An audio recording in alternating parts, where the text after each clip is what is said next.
Balik lagi bersama gue di Ali Dwi. Di video kali ini gue bakal ngebahas beberapa tips memilih tenda gunung yang ideal. Karena banyak para pendaki yang masih kebingungan, Bang, pilih tenda yang baik itu gimana ya? Pilih tenda yang yang cukup buat gue itu gimana ya?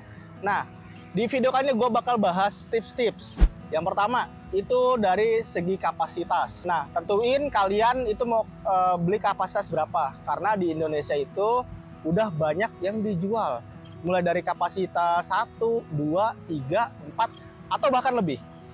Kalau misalkan kalian lebih sering naiknya itu atau berpergian ya solo, sendirian, atau mungkin 2 orang, ya kalian bisa ambil yang kapasitas 2 orang aja.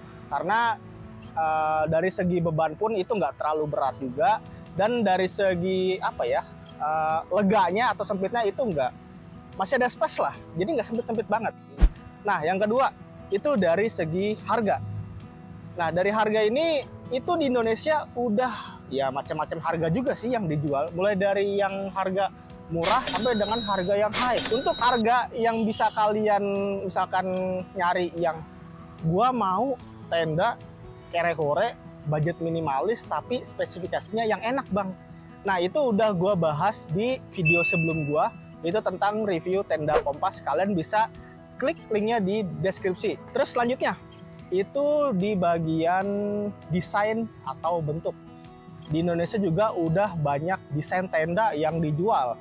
Mulai dari desain geodesic, dome, terus hybrid, atau mungkin yang lagi hype sekarang itu tarpet. Nah, kalau saran gua untuk kalian itu mending milih tenda model dome atau hybrid.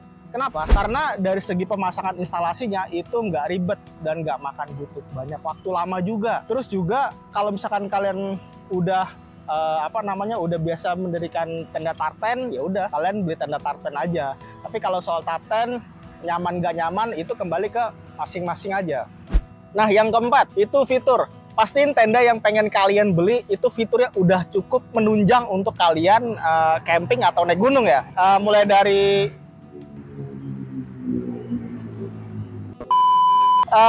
dari bukan tenda atau pintu keluar masuk, terus vestibul atau terasnya, kantong-kantong di dalam innernya, gaya lainnya, itu fiturnya ya pastiin udah cukup lah untuk kalian gitu loh. Jangan sampai kalian beli fiturnya itu kayaknya kurang seret gitu loh. Nah, yang kelima itu material. Di bagian material ini gue bakal bahas lumayan panjang ya. Yang pertama, material di bagian outernya. Nah, di bagian outer ini materialnya itu di Indonesia udah bukan udah sih, ada 2 macam yang umum dijual ya, yaitu bahan polyester sama bahannya nilon. Kita bahas yang polyester dulu. Nah, polyester itu mempunyai kelebihan itu dia bukan lebih ringan sih, ringan juga, terus juga harga nggak begitu mahal banget. Tapi kekurangannya dia lebih berat dibanding nilon dan nggak lebih durable dibanding dengan nilon. Begitupun juga nilon. Nah, terus material di bagian frame-nya. Frame ini terbagi 3 material yang dijual di Indonesia. Yang pertama itu frame fiber. Nah, frame fiber ini harganya murah banget. Bisa kalian dapetin ya di mana-mana juga, udah banyak sih yang jual. Tapi kurangnya ini tuh gampang patah dan berat juga. Yang kedua itu frame-nya aluminium alloy. Nah, frame ini harganya bisa dibilang murah juga enggak ya, karena itu relatif ya. Menurut gue standar-standar aja sih. Tapi lebih tahan kuat dibanding dengan fiber. Nah, yang ketiga itu frame karbon. Frame karbon ini ada dijual di Indonesia, tapi ya belum banyak sih. Karena mungkin harganya itu yang mahal banget. Terlebih frame karbon ini juga kelebihannya dia sangat ringan di antara kedua material tadi, fiber dan aluminium alloy. Nah, terus di bagian material pasaknya. Material pasak ini kalau gua saranin ya, mending beli yang material itu bahan dasarnya itu aluminium alloy. Karena lebih ringan juga dibanding dengan berbahan dasar pasak besi. Nah, selanjutnya material di bagian floor atau alas tenda. Nah, di bagian alas tenda ini udah banyak macam-macam juga yang dijual di Indonesia juga ya, bahan-bahannya juga. Yang pertama itu mulai dari bahan terpal, terus polyester dan nilon.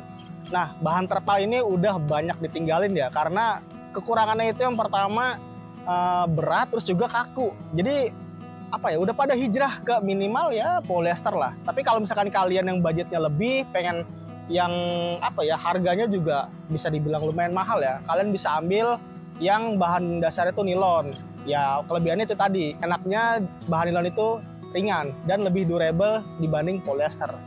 Nah itu tadi tips membeli tenda yang baik menurut gua.